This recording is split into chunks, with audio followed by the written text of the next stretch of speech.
Bienvenue pour vivre cet instant de parole de la vie éternelle avec Marc Joseph. Aujourd'hui, nous sommes le 24 mai 2025. 24 mai 2025, c'est un jour de grâce avec Jésus-Christ. C'est encore un jour de grâce et de bénédiction que tu as à vivre avec la présence de Jésus-Christ dans ta vie. Je viens te le répéter pour ne pas que tu l'oublies, que Jésus-Christ dit qu'il est avec toi tous les jours jusqu'à la fin du monde. Et rien ne peut l'empêcher d'être avec toi. Mais il convient maintenant pour toi de prendre conscience que tu n'es jamais tout seul, parce que le Seigneur Jésus, à qui tout pouvoir a été donné, est avec toi tous les jours et jusqu'à la fin du monde. Quelles que soient les circonstances, quels que soient les jours, quels que soient les événements, Jésus-Christ te garantit sa présence à chaque instant de ta vie. Hier, nous avons lu l'histoire de ce peuple des Gadaréniens qui a chassé Jésus de son territoire parce que Jésus avait guéri les deux démoniaques, que les démons étaient entrés dans les cochons et les cochons s'étaient jetés dans la mer. Donc ces gens-là, ils avaient plus de peine pour leurs cochons perdus que de joie pour la guérison de ces hommes qui étaient paralysés par les puissances démoniaques. Alors, nous allons maintenant continuer la lecture et cette fois-ci dans l'évangile de Matthieu, chapitre 9. Je vais lire à partir du verset 1er. Jésus étant monté dans une barque, traversa la mer et alla dans sa ville. Et voici, on lui amena un paralytique couché sur un lit. Jésus, voyant leur foi, dit au paralytique, « Prends courage, mon enfant, tes péchés te sont pardonnés. » Tes péchés te sont pardonnés. Jésus-Christ, après avoir libéré ces hommes qui étaient malmenés par des puissances démoniaques, va traverser les lacs, arrivant de l'autre côté, et bien on va lui amener un paralytique. On lui amena un paralytique couché sur un lit.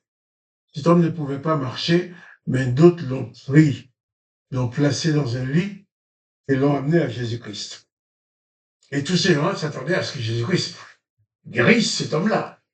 Bien sûr, c'est ce qui va se passer. Mais Jésus-Christ va d'abord dire à cet homme, « Mon enfant, tes péchés te sont pardonnés. »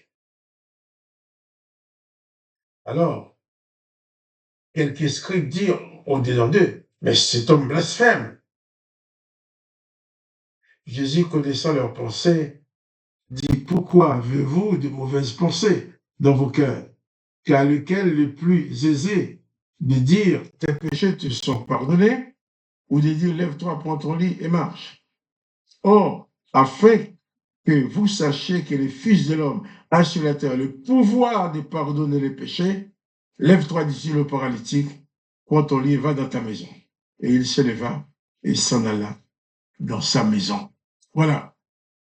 Jésus-Christ, face à cette situation, on lui amène ce paralytique, couché dans son lit. Il ne pouvait pas bouger. Les gens s'attendaient à ce que Jésus lui impose la main et le guérisse. Ce n'était pas le cas. Jésus va dire d'abord à cet homme, tes péchés te sont pardonnés.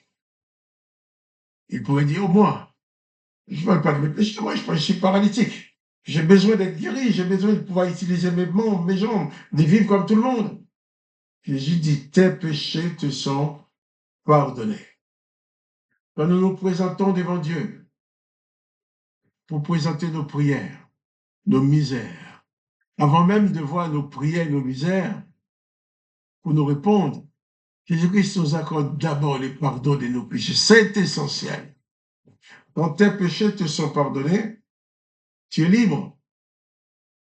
Tu es libre, tu as la liberté de vivre sans le poids du péché sur ta vie. Mais Jésus va dire à cet homme, mon enfant, tes péchés te sont pardonnés. Alors bien sûr, les religieux qui étaient là, les scribes, se sont mis à discuter entre eux, disant, mais qu'est-ce qui se passe? Qui est cet homme pour prétendre pouvoir pardonner les péchés? Il blasphème. Ils disent ça dans leur cœur, parce qu'ils n'osaient pas les dire à haute voix à Jésus. Mais Jésus connaissait les pensées des cœurs. Jésus, sachant ce qui se passe dans leur cœur, leur dit, lesquels les plus aisés? Est-ce de dire, tes péchés te sont pardonnés, ou de dire, lève-toi, prends ton lit et marche? Et il dit, afin que vous croyiez que le Fils de l'homme a le pouvoir de pardonner les péchés, j'ai dit à ces paralytiques, lève-toi, prends ton lit, va dans ta maison. Et effectivement, les paralytiques s'élevaient, a pris son lit et est parti. Jésus-Christ, c'est le sauveur. Il devient guérisseur quand il a besoin de guérison. Il devient pourvoyeur quand il a besoin de pouvoir tel ou tel besoin. Jésus-Christ dit qu'il est avec toi dans toute sa plénitude. Il est avec toi. C'est même Jésus qui fait ses guérisons, qui opère ses miracles. C'est le même qui est dans ton cœur. Alors, pas de panique. Sois en paix. Réalise que le Maître est avec toi. Réalise que rien n'est impossible à Jésus-Christ.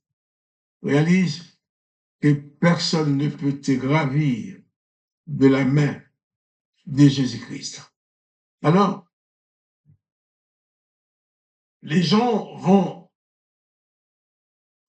penser, mais qui est-il? Il dit qu'il pardonne le péché, il blasphème. Et Jésus va répondre à leur pensée en disant, lequel est le plus aisé de dire tes péchés te sont pardonnés ou de dire lève-toi, prends ton lit, va dans ta maison? Les gens étaient étonnés. Pour eux, Jésus était un simple homme. Non, Jésus n'était pas un simple homme. Jésus était un homme qui détenait en lui toute la puissance de Dieu. Jésus va même dire que votre cœur ne se trouble pas, croyez en Dieu, croyez en moi, il dit. Donc, il nous faut réaliser que Jésus-Christ ne viendra jamais pour juger, pour condamner, mais il viendra toujours en tant que sauveur. Il a dit à cet homme, tes péchés te sont pardonnés. C'est parce que les gens attendaient. Mais connaissant leurs pensées, Jésus va leur mettre aussi à leur place en leur disant, lequel est plus aisé de dire tes péchés te sont pardonnés, ou lève-toi, prends ton lit et va dans ta maison. Alors, afin que vous sachiez